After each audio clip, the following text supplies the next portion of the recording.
আসসালামু আলাইকুম রহমতুল্লাহি অবরকাতু। আজকে কোনো শুভেচ্ছা বিনিময় হবে না, সরাসরি মূল পয়েন্টে আসব।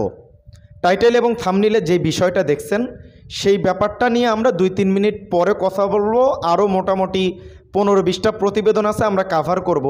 তার আগে গুরুত্বপূর্ণ একটা বিষয় নিয়ে আলোচনা করতে হবে, কারণ আপনারা জানেন, আপনারা যারা কমেন্ট করেন, আপনারা যারা আমার ভুল ধরে দেন, আমি আপনাদের রেসপন্স করার চেষ্টা করি। আমার দায়িত্ববোধ থেকে জায়গাটা ক্লিয়ার করা দরকার। একটু ধোঁয়াশা তৈরি হয়েছে। গতকাল রাত্রে আমি একটা ভিডিও করছি যেখানে আমি বলছি জামাত ইসলামের যিনি আমির আছেন তিনি দুর্গাপুজোর শুভেচ্ছা জানাইছেন, যেটা ইসলাম সমর্থন করে না। জামাতের অনেক নেতাকর্মী ভাইরা আমাকে বলছেন প্রমাণ দিয়েন। তো আমি যখন কোরআন এবং হাদিস দ্বারা প্রমাণ দিছি, তারপরে তারা বলছে যে কূটনৈতিক সম্পর্ক আপনি কি বোঝেন, আপনি কি পড়াশোনা কিছু করছেন? আসলে কূটনৈতিক সম্পর্ক বজায় রাখতে গিয়ে যদি ইসলামের বিপক্ষে যায় তাহলে সেটা কি জায়েজ? আপনারা একটু বললেন। আর আমার পড়াশোনা কম বেশি একটু করছি, যাত্রাবাড়ি মাদ্রাসা থেকে ফারেক হয়েছি, দাওরা হাদিস কমপ্লিট করছি, কোরআনটা হেফজও করছি, টুকটাক কিছু জানি আর কি। একবারে জানি না তা না, তবে আমার কথায় আপনারা বিশ্বাস করবেন না এটা আমি জানি।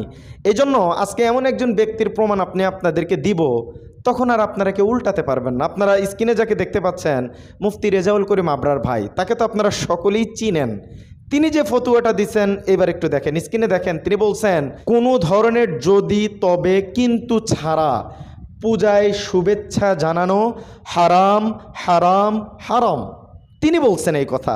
পোস্টটা একটু পজ করে দেখে নিন। এবার তো বিশ্বাস করেন, ভক্ত ভালো, অন্ধভক্ত ভালো না। ভুল করলে দলের নেতা করলেও ভুল, বাপ মায়ে করলেও ভুল, এটা ইসলামের বিপক্ষে গেলেই ভুল। ভুলকে স্বীকার করা শিখেন, এই আর কি, এছাড়া আর কিছু না। আমারে কেউ ভুল বুঝছেন না, এতটুক অনুরোধ আপনাদের কাছে। প্রমাণ তো দিলাম, এবার বিশ্বাস করেন। এবার আসেন মূল আলোচনায়। শেখ হাসিনার ব্যাপারটা একটু পরে আসতেছে, আরও গুরুত্বপূর্ণ কিছু বার্তা আছে, দিতে হবে। আজকে সকালে একটা ভিডিও আমি আপলোড করছি যেখানে বিএনপিতে মনোনয়ন পেতে হলে অনেকগুলো পরিবর্তন আনছে বিএনপির হাই কমান্ড থেকে। পুরাতন নেতাকর্মী যারা আছেন তাদের কপাল পুড়তে পারে। বিএনপি যদি এটা কার্যকর করতে পারে তাহলে খেলাটা পুরো ঘুরে যাবে।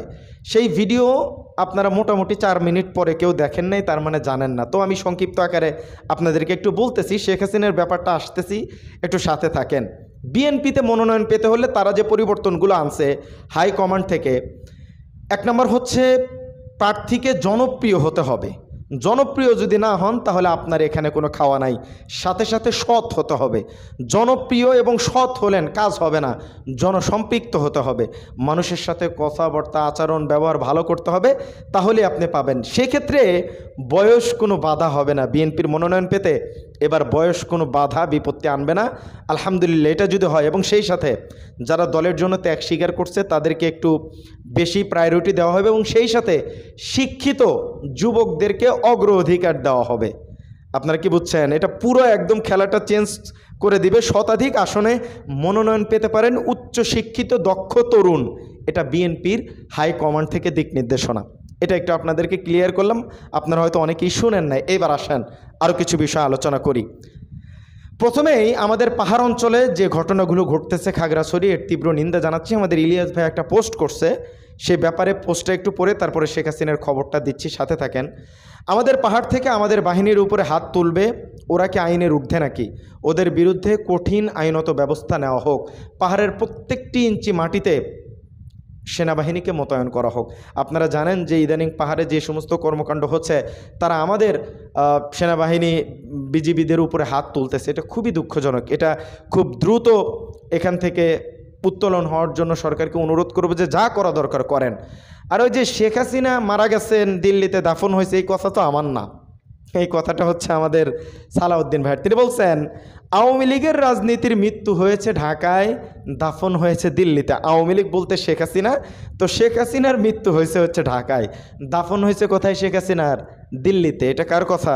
সালাউদ্দিন ভাইয়ের কথা। তো সেটাকে একটু আমরা টাইটেল এবং থাম্বনেইলে দিয়েছি। এই ব্যাপারটা তিনি ক্লিয়ার করছেন যে আওয়ামী লীগের রাজনীতি ডেথ, আর কোনো আওয়ামী লীগের রাজনীতি বাংলাদেশে চলবে না, এই কথাগুলো তিনি বলছেন। এবার আরও কিছু মূল আলোচনা আছে, একাধারে একটু কাভার করতেছি, শোনেন। ডক্টর ইউনূসের মধ্যে শহীদ জিয়ার প্রতিচ্ছবি দেখতে পায় মির্জা ফখরুল ইসলাম আলমগীর। আহা, এটা কোন পর্যায়ে দিল বুঝলাম না। কয়েকদিন আগেই ডক্টর ইউনূসের এই দিক থেকে ওই দিক করে ফেলালো, এখন আবার বলতেছে ডক্টর ইউনূসের মাঝে শহীদ জিয়ার প্রতিচ্ছবি দেখতে পায়। মাশাআল্লাহ, ভালো কথা, চালিয়ে যান। এবং যারা প্রবাসী ভাইরা আছেন তাদেরকে একটু সেলুট জানাতে চাই। গণ অভ্যুত্থান পরবর্তী বাংলাদেশের অর্থনীতিকে বাঁচিয়ে রেখেছে রেভিডেন্স। আলহামদুলিল্লাহ, প্রবাসী ভাইরা না থাকলে দেশ এত সচলভাবে ডক্টর ইউনূস কখনোই চালাতে পারতো না। এটা সব কিছু আপনাদের অবদান, আলহামদুলিল্লাহ। এবং সেই সাথে আমাদের সিইসি বলছেন যে কল রেকর্ড ফাঁসের ভয়ে টেলিফোনে কথা বলি না। আচ্ছা, কি গোপন কথা বলেন যে ভয় পান? শেখ হাসিনার জন্মদিন আজকে, সেটা পালনে খিচুড়ি রান্না করেছিল ছাত্রলীগ, ধরে নিয়ে গেল পুলিশ।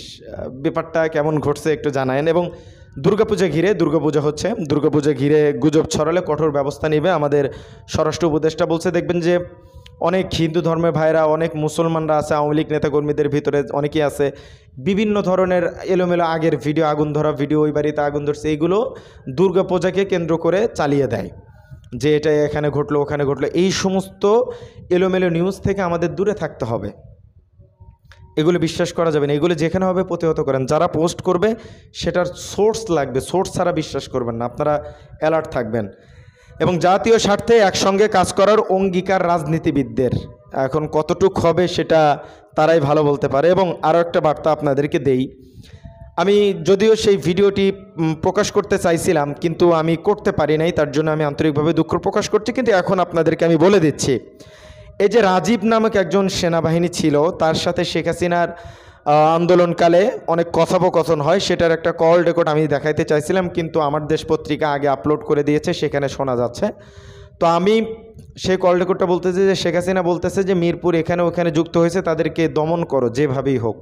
তিনি সরাসরি গুলির নির্দেশও দিয়েছেন। তো এই কল রেকর্ডটা ফাঁস হয়েছে। তো জামাত ইসলামের আমির একটা কথা বলছেন যে অতীত ভুলে দেশ গড়ার নীতি গ্রহণ করেছি। এবং আপনারা যারা আমাকে জামাত বিদ্বেষী ভাবতেছেন, বিষয়টি এরকম না। আরও একটা বার্তা দিই, ইদানিং সময়ে দেখবেন জামাতের নাইবে আমিরের একটা বক্তব্যকে কেন্দ্র করে অনেক বেশি সমালোচনা হচ্ছে। সেই বক্তব্যটা হচ্ছে যে ভারত বাংলাদেশে ঢুকুক, আমাদের 50 লাখ তরুণ রেডি আছে তাদের সাথে যুদ্ধ করার জন্য। ভারত ঢুকুক, আমরা নিজেকে প্রমাণ করতে চাই যে আমরা আসলেও মুক্তিযুদ্ধের পক্ষের শক্তি। এটা বক্তব্য দিচ্ছেন তিনি। এটা নিয়ে অনেক বিপত্তিকর মন্তব্য করা হচ্ছে। কেন? জামাত ইসলামের নাইবে আমিরের এই কথা বলার উদ্দেশ্য আমি ভালোভাবে বুঝতে পারছি। তিনি বলছেন এই কারণে যে জামাতকে সবসময় ট্যাগ দেওয়া হয় তারা যুদ্ধ অপরাধী, তারা বাংলাদেশের যুদ্ধের বিপক্ষে কাজ শক্তি। তো সেই জন্য তারা বলছে যে জামাত ক্ষমতায় আসলে নাকি ভারত কি করবে, বাংলাদেশের উপর হামলা করবে। তো আসুক, হামলা করুক, তারা ঢুকে যাক, আমরাও প্রমাণ করে দেবে যে আমরা আসলে যুদ্ধ করতে প্রস্তুত আছি এবং আমরা যুদ্ধের পক্ষের শক্তি। এই জন্য তিনি আসলে এই কথাটা বলছেন। এটা নিয়ে এত বেশি লাফালাফি করা বা তাকে ভুল প্রমাণ করা বা এলোমেলো ন্যারেটিভ তৈরি করা, এটা আসলে উচিত না। আবার বললেন না যে আমি আবার পাম মারতেছি, দালালি করতেছি না, যেটা বাস্তব সেটা। আর কোরআনের বিপক্ষে যেটা যাবে সেটা তো আমি বলবই। এখানে আপনারা আমার ভুল বুঝলে আসলে করার কিছু নাই, ঠিক আছে? আমার মা ও বাবু যদি কোরআনের বিপক্ষে যায় বা ভুল করে, সেটা ভুলই, সেটা আমি করলেও ভুল। মানুষ ভুলের ঊর্ধ্বে না। আমার ভুল হবে, আপনারা সঠিকভাবে আমাকে ধরিয়ে দেবেন, আমি সংশোধন করে নেব। আমি কখনো প্রত্যেকটা ভিডিওর কমেন্টে আমি রেসপন্স করি, যে কমেন্ট করে তার কমেন্টেরই আমি রেসপন্স করি। আব্দুল ওহাব ইউটিউব চ্যানেল এই জন্যই মানুষের কাছে এত বেশি ভালোবাসার, কারণ আমি আপনাদের সাথে কানেক্ট করতে চাই। আমি আপনাদের ভাই, কারো সন্তানের মতো। আপনারা আমার ভুল ধরে দেবেন, আমি সংশোধন করে নেব। কিন্তু ভিডিও না দেখে না বুঝে মন্তব্য করেন, তখন কষ্ট লাগে, এই আর কি, তাছাড়া আর কিছুই না। তো আজকের ভিডিওতে আমরা মোটামুটি অনেকগুলো বিষয় কভার করার চেষ্টা করছি। আশা করতে আপনারা বিষয়টা বুঝতে পারছেন। আজকের ভিডিও পর্যন্ত, দেখা হচ্ছে পরবর্তী অন্য কোনো ভিডিওতে। সে পর্যন্ত সকলেই ভালো থাকবেন, সুস্থ থাকবেন। সত্য নিয়ে কাজ করি, সবসময় সত্য বলার চেষ্টা করব। আপনারা পাশে থাকলে অবশ্যই ভালো কিছু করবো। ভালো থাকবেন, সুস্থ থাকবেন। আসসালামু আলাইকুম রহমতুল্লাহি ওয়া বারাকাতুহু।